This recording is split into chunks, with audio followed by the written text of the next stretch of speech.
tardes, para mí es un gusto participar en esta mesa redonda sobre desaparición forzada. Quiero agradecer a la Asociación de Jueces y Magistrados y especialmente al juez Efraín Frausto por la iniciativa. Para mí es un honor también compartir esta mesa con queridos colegas como Humberto, Luis y Sandra. Yo en la presentación o en esta parte de mi intervención voy a referirme a las dinámicas de la desaparición forzada. Voy a tratar de mostrar el panorama, el contexto en que se desarrollan las desapariciones, en general las desapariciones forzadas en particular, y con el objetivo de avanzar en un entendimiento compartido acerca de la gravedad, de la crisis de desapariciones que vive el país y la tragedia que viven los familiares de las personas desaparecidas. En este sentido, en primer lugar, voy a referirme al panorama general sobre las desapariciones y en segundo lugar voy a referirme a las lógicas, o a lo que con Lee Payne denominamos lógicas de la desaparición, que de alguna manera son dinámicas, mecanismos que permiten la aceptación de las desapariciones y la aceptación social de las desapariciones, que nos permiten comprender por qué no hay una denuncia o una crítica generalizada a esta situación. Finalmente voy a cerrar con algunas conclusiones y reflexiones. Para poder apoyarme en la presentación, voy a compartir con ustedes un PowerPoint que hace las veces de soporte, sobre todo visual, para poder ilustrar con mucha mayor claridad en las dinámicas de las desapariciones a las que voy a hacer referencia.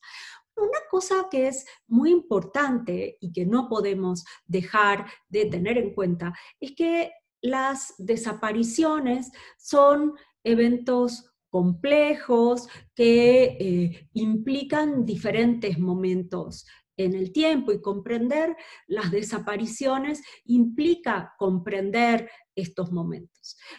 A efectos, sobre todo de claridad, yo voy a distinguir dos momentos en las desapariciones. El primer momento, que está orientado a entender quién desaparece, por qué desaparecen, cómo desaparecen y quiénes las desaparecen, quiénes perpetran las desapariciones. Esto es comprender por qué se producen las desapariciones, quiénes desaparecen, qué dinámicas o qué configuraciones de poder contribuyen a esto.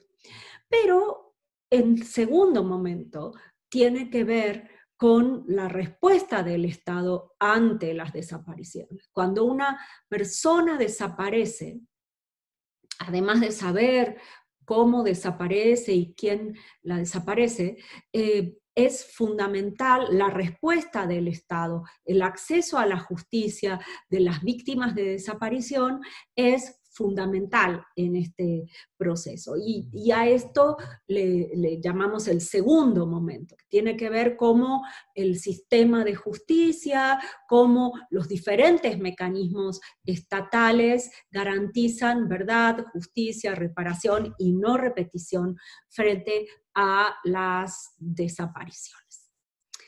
Aquí me voy a referir sobre todo a la primera parte de estos dos momentos, y en mi próxima intervención podré referirme con todo gusto a la segunda, la primera parte, que tiene que ver con comprender la dinámica de las desapariciones, busca responder a las preguntas: ¿quién le hizo qué a quién? Bueno, ¿qué sabemos de las desapariciones en México? Una primera cosa que sabemos es que las desapariciones no son un fenómeno nuevo en el país. Durante la denominada Guerra Sucia, en la década del 60 y el 70, se han registrado desapariciones de personas, especialmente opositores políticos de izquierda, en manos de agentes estatales.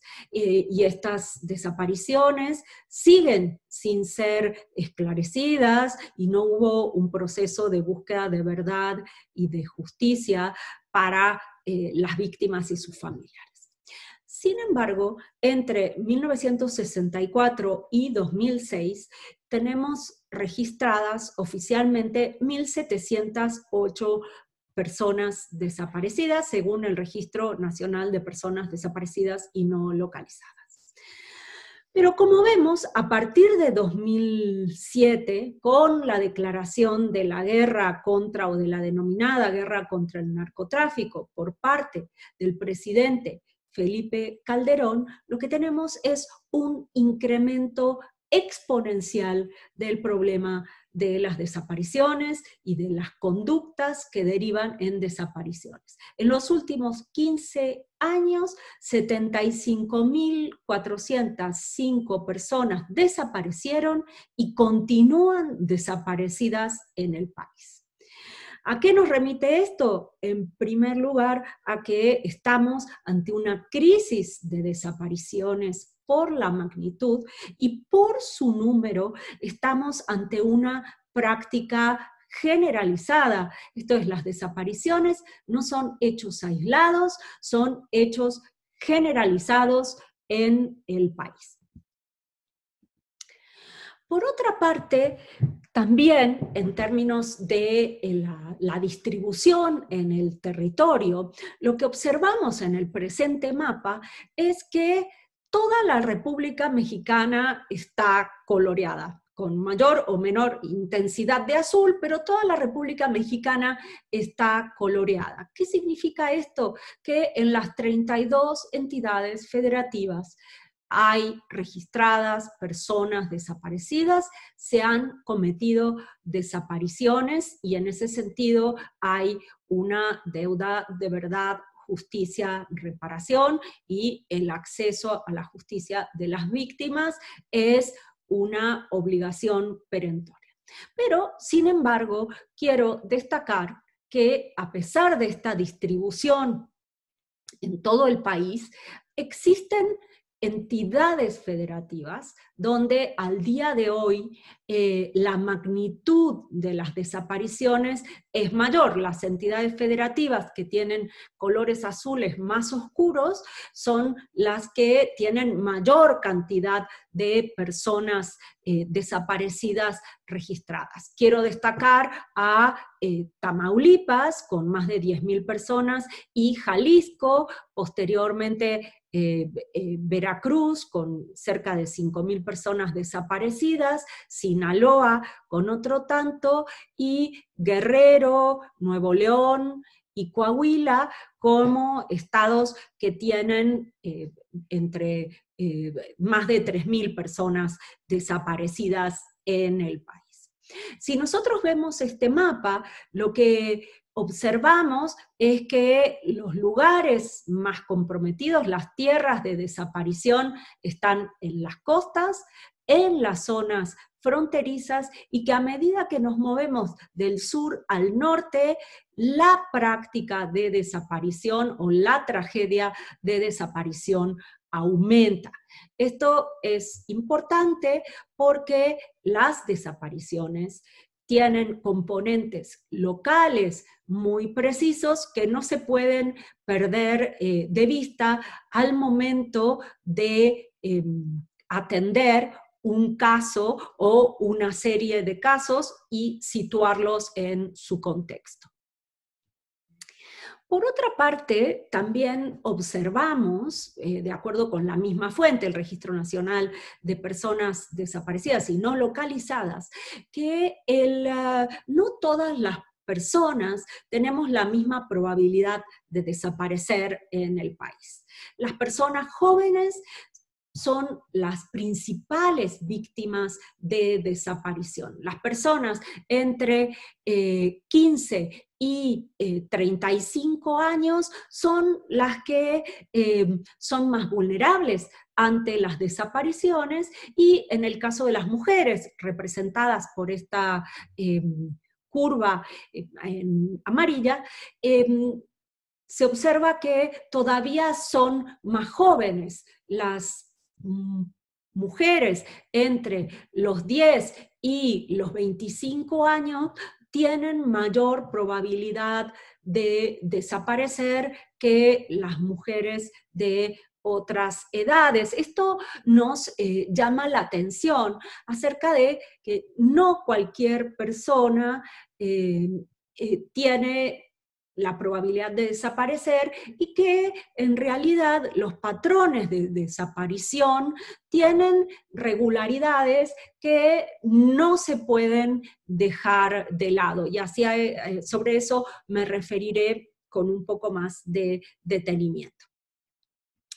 Por otra parte, otro aspecto que me parece muy importante destacar en relación con las desapariciones, sobre todo con las desapariciones a partir de 2006, de esta crisis de desapariciones que vive el país a partir de 2006, es que las desapariciones hay que pensarlas como parte de un régimen de violencia. Esto es, las desapariciones son unas de las formas de expresión de la manera en que se configura la violencia, la manera en que se ejerce y circula la violencia en un lugar y en un momento determinado.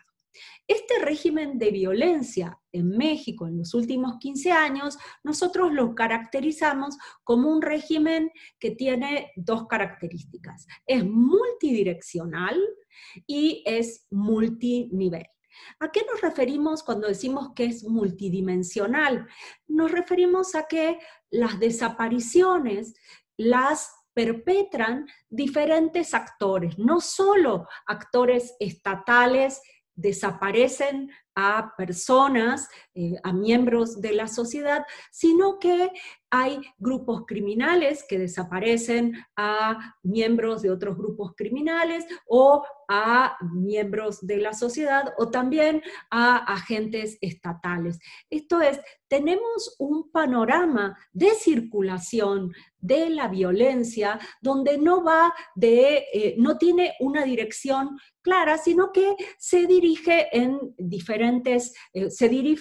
a diferentes direcciones o toma diferentes caminos. Por ejemplo, tenemos desapariciones registradas cometidas por agentes estatales orientadas en contra de personas o miembros de grupos criminales. Pero también tenemos desapariciones cometidas por agentes estatales contra ciudadanos sobre los cuales no hay registro de participación en grupos criminales. Por supuesto, las desapariciones en cualquier contexto son una violación grave de derechos humanos y un delito también de la mayor gravedad.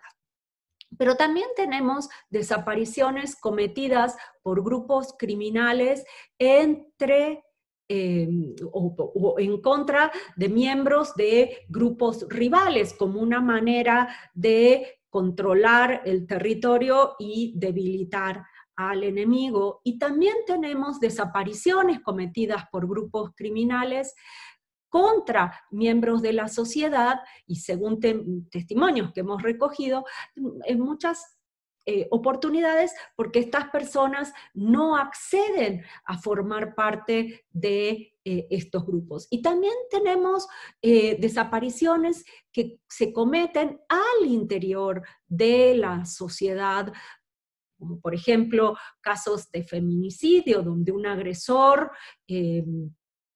desaparece a una mujer, oculta su paradero por una lógica de violencia basada en el género, en las relaciones de género.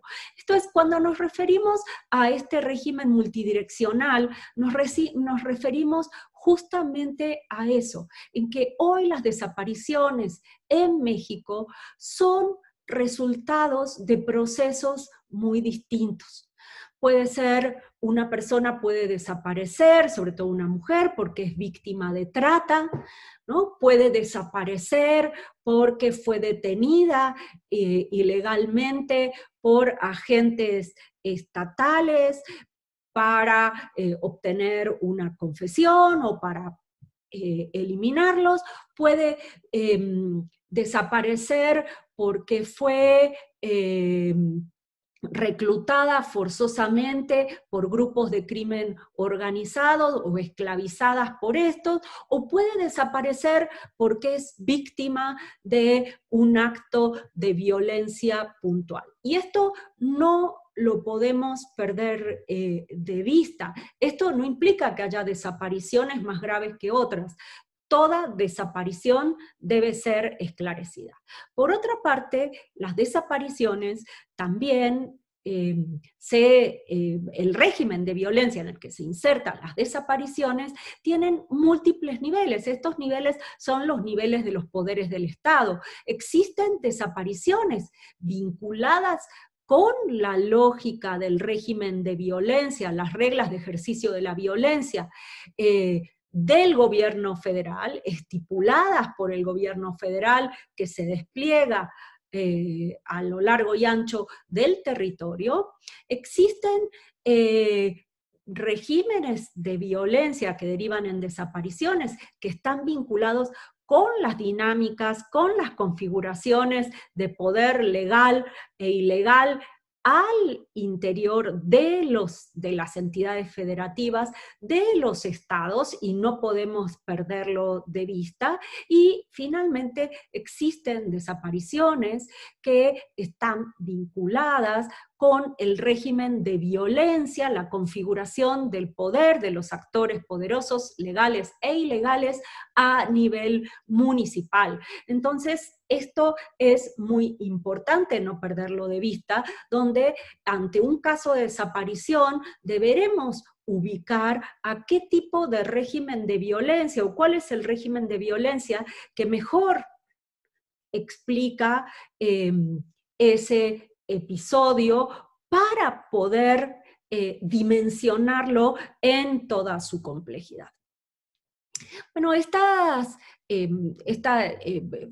gráficas un poco buscan ejemplificar a través de la investigación que realizamos nosotros en el Observatorio sobre Desaparición e Impunidad, esto que les estaba diciendo, la importancia de enmarcar las desapariciones en el tiempo y en el espacio. Nosotros trabajamos sobre 3 entidades federativas que conforman la región noreste de México: Coahuila, Nuevo León y Tamaulipas. Y les queremos mostrar el resultado de este análisis regional. ¿Por qué este análisis regional? Porque en nuestra investigación lo que observamos es que durante más o menos entre 2007 y 2015, un mismo régimen de violencia atravesó a estas entidades. Entonces tenía sentido mirarlas en conjunto. ¿Y qué observamos? En primer lugar, como ya mostraba en el mapa de la República para las entidades federativas, lo primero que observamos es que, si bien las desapariciones se distribuyen prácticamente en toda la región, hay zonas que son zonas de desaparición. Estas zonas son especialmente los municipios fronterizos, ¿no? Reynosa, Nuevo Laredo y Piedras Negras especialmente, y por otra parte municipios política o económicamente importantes como las capitales de los estados o la región de la Laguna, en el límite entre Coahuila y Durango, que es especialmente dinámica económicamente. Entonces, esto es importante para ver ¿no? Un poco las dinámicas espaciales de las desapariciones, si hay determinados corredores, si las desapariciones en un municipio tienen características diferentes a las de otros municipios, en fin.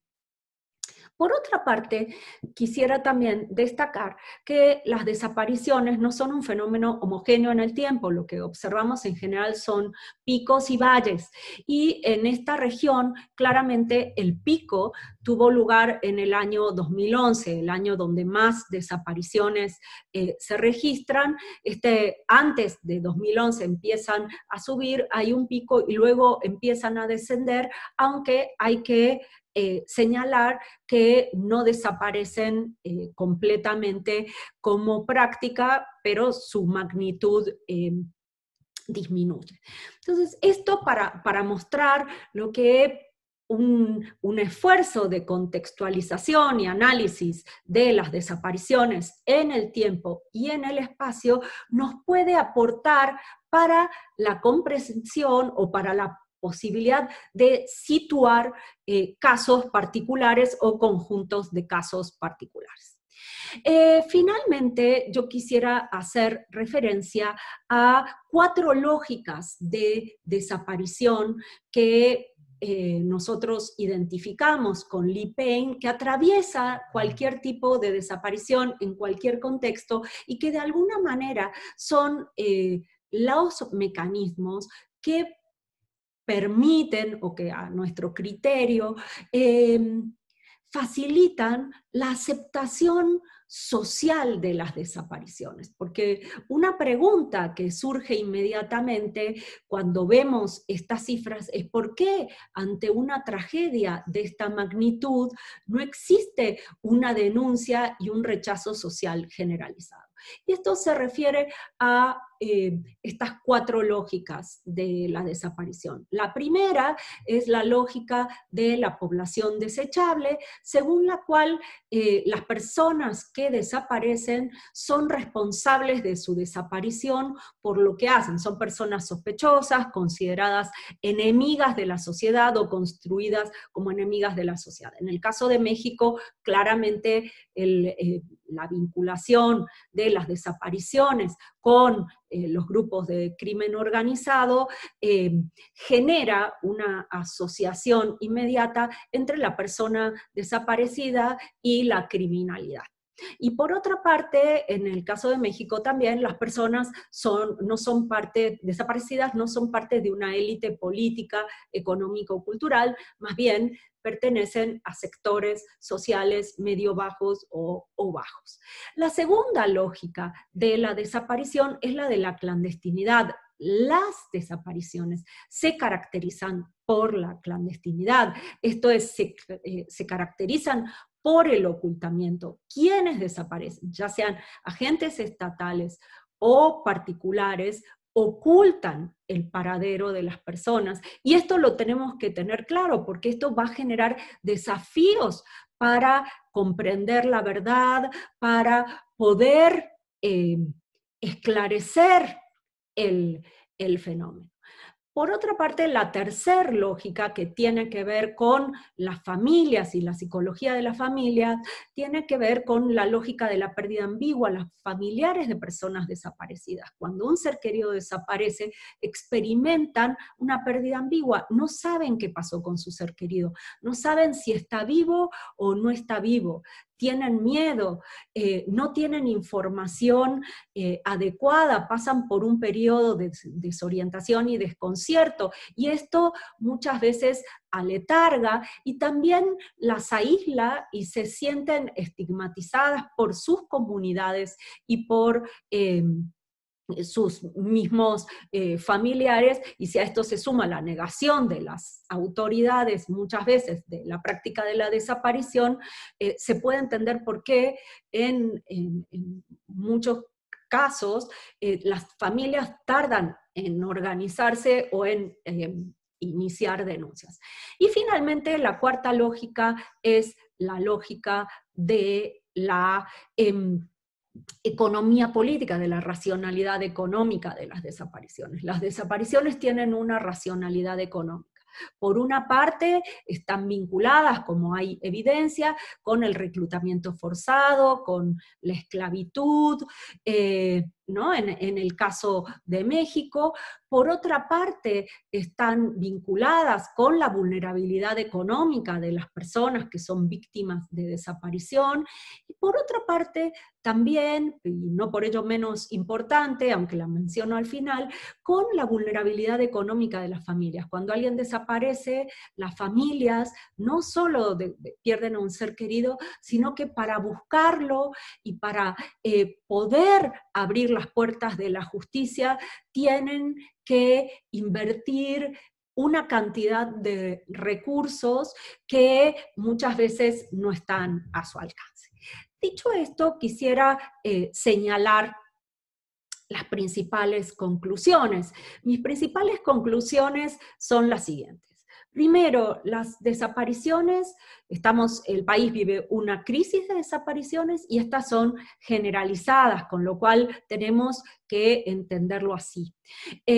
Segundo, las desapariciones responden a un régimen de violencia. Comprender y contextualizar las desapariciones supone también entender el régimen de violencia en que se insertan. En tercer lugar, señalar las dinámicas o las lógicas de las desapariciones, que son las que permiten que se acepten socialmente, operan de tal manera que las desapariciones, al menos en un primer momento, son un hecho que no genera un rechazo generalizado y de la magnitud, de una magnitud equivalente a la tragedia que expresan. Y finalmente, yo quisiera señalar como uno de los principales desafíos de esto, es ante esta situación, ante la importancia del acceso a la justicia, la necesidad de reflexionar sobre las funciones de las sentencias, cómo las sentencias son una oportunidad para generar una acción pedagógica que abra caminos para nuevas investigaciones y nuevas decisiones sobre las desapariciones, y por otra parte, señalar la relevancia de que los poderes judiciales inicien o sean la vanguardia en la sensibilización y en acciones pedagógicas respecto de este problema que probablemente es una de las tragedias más terribles que está viviendo el país. Muchas gracias.